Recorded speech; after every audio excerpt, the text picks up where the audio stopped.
नमस्कार। अजय चतुर्वेदी। लोकसभा चुनाव के 7 चरणों में होने वाले मतदान में से 6 चरण के मतदान पूरे हो चुके आज। अब 7वां और आखिरी चरण का मतदान 1 जून को होना है। 1 जून को जिन इलाकों में अगर उत्तर प्रदेश की बात करें तो वो पूर्वांचल की 13 सीटें हैं, जिसमें महाराजगंज, गोरखपुर, कुशीनगर, देवरिया, बांसगांव, घोसी, सलेमपुर, बलिया, गाजीपुर, चंदौली, वाराणसी, मिर्जापुर और राबर्ट्सगंज।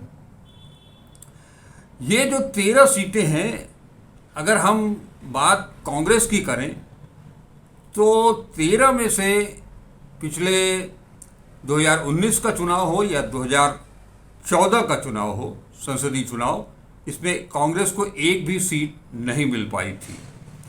लिहाजा अब की बार के चुनाव में ये पूर्वांचल की 13 सीटें कांग्रेस के लिए, इंडिया गठबंधन के लिए काफ़ी मायने रखती हैं। अगर हम बात करें कि जो आंकड़ों की, तो किसी समय इस लोकसभा क्षेत्र के इन जो 13 सीटें हैं, इसमें कांग्रेस का एक छत्र आधिपत्य होता था। कांग्रेस को इन सीटों में से कई सीटों पर 1984 के बाद सफलता हासिल नहीं हुई है। इसमें गोरखपुर है, सलेमपुर है, गाजीपुर है, चंदौली है, मिर्ज़ापुर है, राबर्ट्सगंज है। वहीं 1989 के लोकसभा चुनाव के बाद देवरिया एवं बलिया सीट पर भी कांग्रेस जीत का परचम नहीं लहरा पाई है।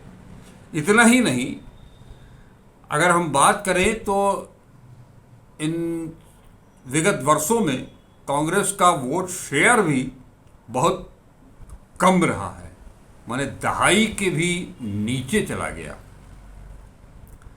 अब अगर 2014 की बात करें तो 2014 में इन 13 में से 12 सीटों पर बीजेपी ने अपना कब्जा किया था, जबकि एक सीट भाजपा की ही सहयोगी पार्टी अपना दल के हिस्से में गया था। 2000 इससे अगर हम और 2019 की बात करें तो भाजपा ने 9, बसपा और अपना दल ने 2-2 सीटें जीती थी। अगर हम और पीछे जाएं, 2009 के संसदीय चुनावों की बात करें तो कांग्रेस ने इसमें से 2 सीटें जैसे महाराजगंज और कुशीनगर में सफलता हासिल की थी, लेकिन उस चुनाव में समाजवादी पार्टी को बलिया, गाजीपुर, चंदौली, मिर्ज़ापुर और राबर्ट्सगंज में तथा बीजेपी और बसपा को 3-3 सीटें हासिल हुई थी। इस बार कांग्रेस ने अपने कोटे की सीटों पर पूरी ताकत झोंक दी है। यही वजह है कि अब जो सियासी पारा पूर्वांचल का गर्म हुआ है या गर्म होना शुरू हो गया है, उसके तहत आज कांग्रेस महासचिव और उत्तर प्रदेश की पूर्व प्रभारी प्रियंका गांधी वाड्रा बनारस पहुंची। इसके पहले उन्होंने गोरखपुर में उत्तर प्रदेश के पूर्व मुख्यमंत्री अखिलेश यादव के साथ एक जनसभा को संबोधित किया, विशाल जनसभा को। उसके बाद वो बनारस पहुंची थी। बनारस में उनके साथ पूर्व मुख्यमंत्री अखिलेश यादव की पत्नी डिम्पल यादव भी थी। यहाँ इन दोनों नेत्रियों को रोड शो करना था। रोड शो दुर्गा कुंड से शुरू होकर के संत रैदास मंदिर तक जाना था, वाया लंका चौराहा, बनारस हिंदू विश्वविद्यालय के सिंह द्वार, जहां मां पंडित मदन मोहन मालवीय जी की प्रतिमा है। उसके पहले प्रियंका गांधी और डिम्पल यादव दोनों काशी के कोतवाल बाबा काल भैरव के मंदिर में गई। पूजा अर्चना की, आरती की और जीत के लिए आशीष मांगा। वहाँ से ये लोग दुर्गा कुंड पहुँचे।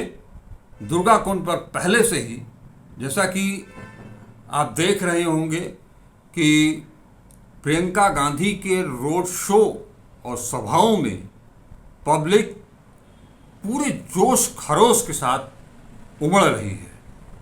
लगभग वैसा ही कुछ हाल बनारस में भी दिखा। और ये एक खास बात ये थी कि इस रोड शो में जो भी लोग जुटे थे वो उसमें से एक व्यक्ति भी कोई बाहरी नहीं था। वो सभी बनारस के वोटर थे, बनारस संसदीय क्षेत्र के वोटर थे। वो चाहे महिला हो, पुरुष हो, युवा हो, कोई भी। जबरदस्त वो सैलाब दिखाई दिया। अभी हम आपको वो वीडियो भी दिखाएंगे।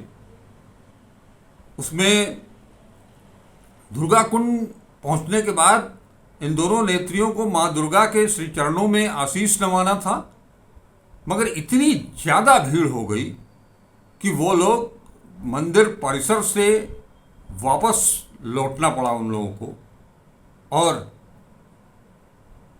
चूंकि गोरखपुर में सभा करने के बाद वो बनारस पहुंची थी, लिहाजा जो शेड्यूल तय था 4 साढ़े 4 बजे का, वो रोड शो शाम 6 बजे शुरू हुआ।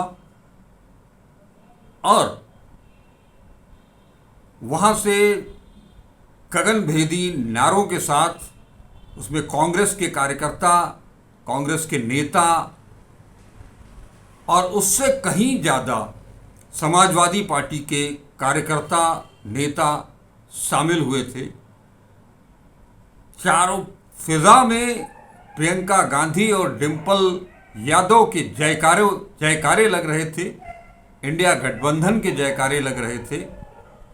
ये रोज कारवां धीरे धीरे बढ़ता गया आगे।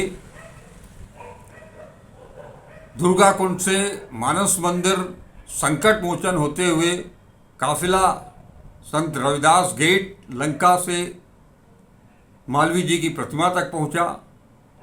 वहां से माल्यार्पण, पुष्पांजलि अर्पित करने के बाद जो रोड शो श्री गोवर्धनपुर स्थित संत रविदास मंदिर तक जाना था, वो road show BHU trauma centre से आगे नहीं बढ़ पाया।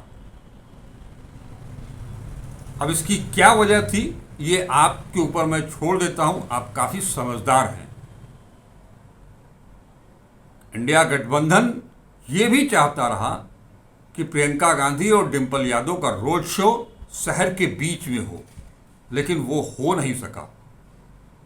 दुर्गा कुंड से वो रोड शो शुरू हुआ और ट्रामा सेंटर तक गया। ट्रामा सेंटर पर उतर करके डिम्पल यादव एयरपोर्ट के लिए वापस चली गई। उसके बाद प्रियंका गांधी अपनी गाड़ी से संत रविदास मंदिर तक गई, दरबार में मत्था टेका। इस तरह से ये 4-5 किलोमीटर का जो रोड शो रहा, कहने को बहुत सीमित दायरा था, लेकिन जिस गर्मजोशी के साथ इंडिया गठबंधन के दोनों घटक, दोनों क्या 4 घटक की बात करें हम, कांग्रेस थी, समाजवादी पार्टी थी, वामपंथी दल थे और आम आदमी पार्टी, सब ने अपनी तरफ से कोई कोर कसर नहीं रख छोड़ा था। नतीजा ये था कि इस 4-5 किलोमीटर की रोड शो में ही प्रियंका गांधी ने अपना जौहर दिखाया।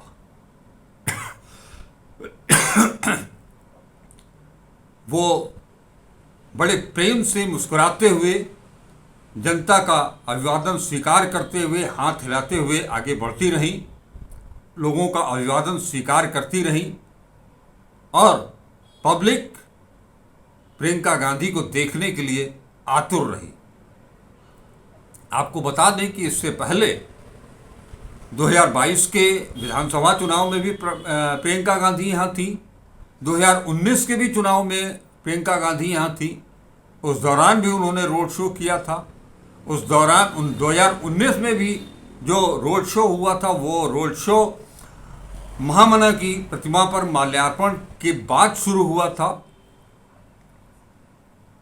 लेकिन उन दोनों रोड शो और उनकी उपस्थिति से कहीं इतर इस बार का जो माहौल था वो कहीं ज्यादा उत्साहित करने वाला था। इसमें किसी कांग्रेस शासित प्रदेश के मुख्यमंत्री नहीं थे, कोई बड़ा अन्य नेता नहीं था जो उनके आगे पीछे घूम रहा हो, चल रहा हो अपने काफिले के साथ। ये बनारस की जनता थी जिसने प्रियंका गांधी, वाड्रा और डिंपल यादव के रोड शो को कामयाब बना दिया। एक मैसेज छोड़ करके गई वो। और रही सही कसर अब आने वाले दिनों में राहुल गांधी और अखिलेश यादव की जनसभा पूरी करेगी। आपको यह भी पता हो कि वाराणसी संसदीय क्षेत्र से एक तरफ जहां लगातार तीसरी बार बीजेपी के प्रत्याशी के रूप में प्रधानमंत्री नरेंद्र मोदी हैं, तो उनके सामने लगातार तीसरी बार कांग्रेस के प्रत्याशी के रूप में अजय राय हैं। वो अजय राय जो प्रदेश कांग्रेस कमेटी के अध्यक्ष भी हैं। ये चुनाव 2014 और 2019 से एकदम अलग होने जा रहा है, बनारस का भी चुनाव। और 4 जून को जब मतगणना होगी तो उस दिन बनारस अगर अंतर्राष्ट्रीय खबर दे दे तो कोई बड़ी बात नहीं। ये स्थिति यहां पैदा हो चुकी है। इंडिया गठबंधन ने जो इलेक्शन अनाउंस होने के बाद से ही बनारस के चप्पे चप्पे को छान मारा है। यहां राहुल गांधी और अखिलेश यादव की दोस्ती भले ही 2017 में कामयाब नहीं हो पाई थी विधानसभा के चुनाव में, लेकिन 2024 का ये चुनाव उत्तर प्रदेश और बनारस के लिए भी काफी मायने रखता है।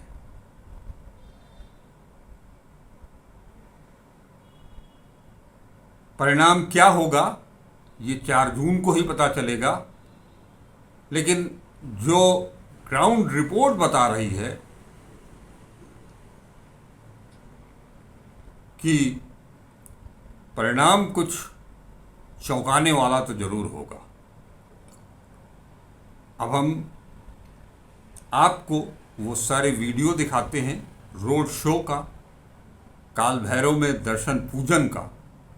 उसे आप खुद देखिए और अंदाजा लगाइए कि किस तरह से इंडिया गठबंधन ने भाजपा के गढ़ में भी सेंधमारी ठीक से की है। तो चलिए देखते हैं रोड शो प्रियंका गांधी का।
अब आपको अंदाज़ा लग गया होगा कि किस तरह से प्रियंका गांधी वाड्रा और डिम्पल यादव ने बनारस की जनता को, बनारस के वोटरों को साधा है और आने वाले दिनों के लिए क्या कुछ वो संदेश दे करके गई हैं। इसके साथ ही आज की ये चर्चा यही मैं विराम देता हूं, इस उम्मीद के साथ कि आप, जैसा मैं हर बार कह रहा हूं, कि वीडियो आप देखिए, लाइक कीजिए, शेयर कीजिए और चैनल को अब तक सब्सक्राइब नहीं किया है तो सब्सक्राइब कीजिए। नमस्कार, अजय चतुर्वेदी।